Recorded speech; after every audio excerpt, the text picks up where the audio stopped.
Good morning and welcome to Eryri. I think I pronounced that badly, I'm sorry. It's used to be called Snowdonia National Park. We're right at the south of it, and after a very long, very wet night, we're going to have a look at Dolgoch Falls. I'm Louise Welcome, a photographer from the south of England who's a little bit partial to a waterfall. The problem is we don't have any where I live. Dolgoch Falls are 5.5 hours away from where I live on the south coast of England, but the last hour was driving through some gorgeous countryside. Now, I saw one picture online there a little while ago and I thought I've got to go there. And it's simply because there are 3 different waterfalls in one particular area with distinct characters. If this river running through our campsite in full flood was anything to go by, we were definitely going to get some great water action when we finally got to those falls. So in a minute, when I finish my coffee, we will drive 3.2 miles away from my lovely little campsite and go for a bit of an explore. Now, a good thing about having had rain most of the night is that that waterfall should be pretty strong. Hopefully not too strong to be able to get in it and take shots. The concerning thing is I know to get to some of the upper waterfalls, it's a little bit treacherous after it's rained. Oh God, got to explain that one now. Having finally exited the field, we drove through the local village, noted a spot for breakfast the next morning and drove to the car park. I look for the intimate mistress and you look for the frothy sprouts. Having paid our £2 for 4 hours parking and found the sign, off we went. Well, there's definitely enough water to make it look quite interesting. It's whether or not it's too much so that it overpowers. A bit of a delicate balance at times. Another way to visit the falls is to alight at Dolgoch station, having taken the steam train that goes over this viaduct you're seeing in front of you. Now, from what I'm led to believe, the lower falls are probably the most picturesque. It's 3 falls in one, quite tricky to get to the higher ones after rain. Just crossed over a little bridge and there really is some power in this water. I'm hoping I'm going to be able to get in the middle of whatever this is when we get to the falls, so I can get it crashing around me. Ugh, don't like my chances. Oh, good God.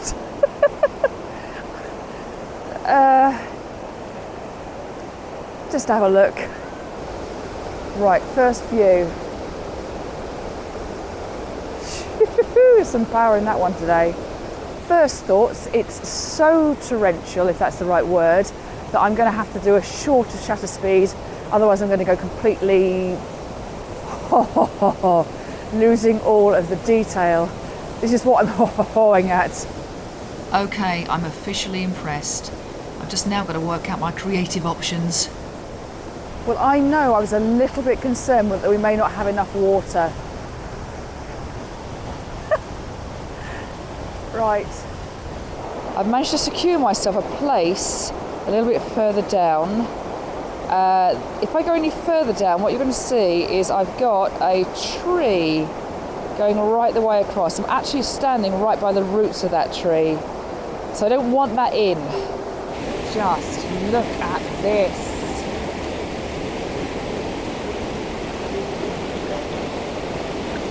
I'm able to get that sweep at the bottom, just at the bottom of the screen now in, and it just looks fine, very fine.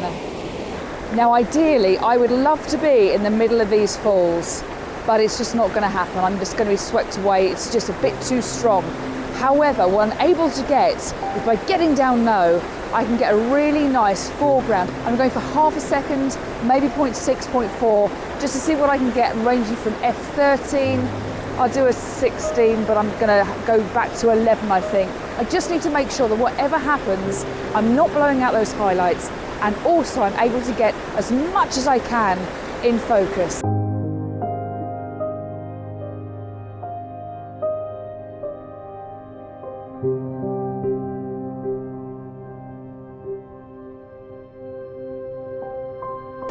I'd like to get a little bit more in the middle of the falls, but I just don't think I dare.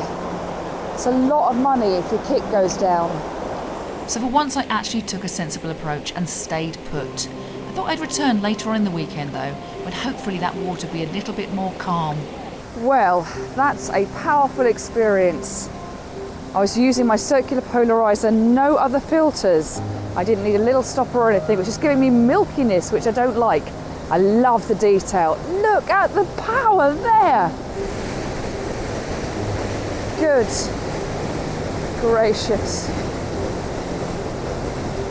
I think when I'm working out whether or not it's worth getting into a river, I have to remember a cubic metre of water is a tonne. And you don't really want that charging towards you. That's how I logic it out. Having somewhat fallen in love with that lower fall, I decided to go up and see what the others were like. They'd have to go somewhere to beat that. The gnarly trees and the moss and the ferns. A little bit Padley Gorge-esque for those of us in the UK.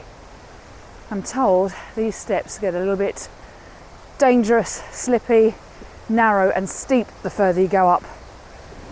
This is the view from the top of that big waterfall that I was shooting earlier on. The power in that water is quite impressive. Normally I'd relish the opportunity to jump into pools like this, but it just wasn't safe.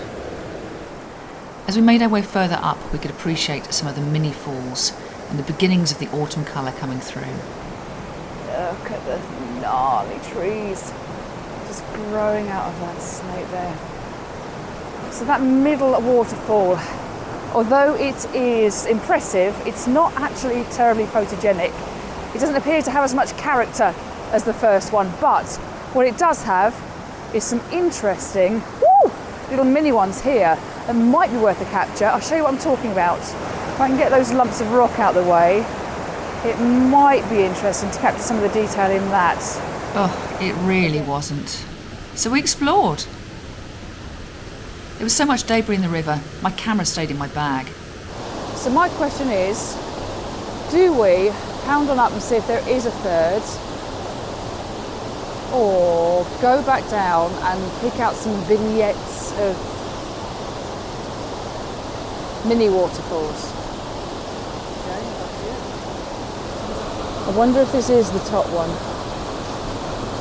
It was. I know this shot's nothing to write home about. It was worth taking, just for a record. So that decided it. Vignette spotting, one of my favourite hobbies. So I spent some time getting in and out of the river at calmer places just to try and spot something, but nothing was catching my eye. Nothing at all. Until... Now this and that are pretty hot stuff. I'm really pleased. Even though the water is going away from me, it works really well because I've got a higher viewpoint. I've got the edges and I can see it going off into the distance, shrouded by that beautiful moss and the greenery. Now this absolutely floats my boat.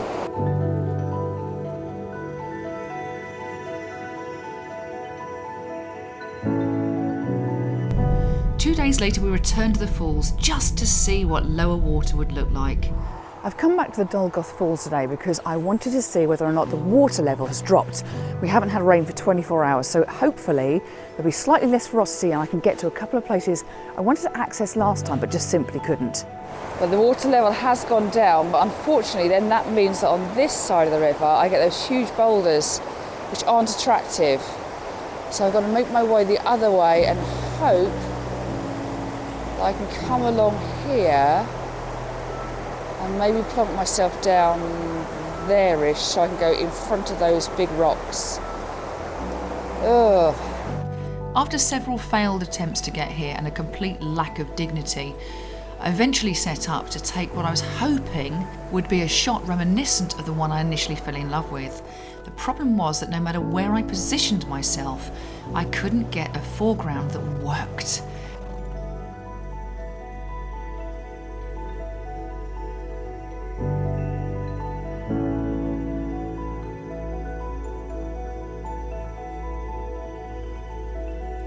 Well, I wouldn't have done that had I not had anyone else with me, and I have to be honest with you, I'm not even sure those shots were worth it. However, always nice to be out. It just remains for me to say thank you ever so much for joining me today. I hope to see you soon wherever I am next time. Take care.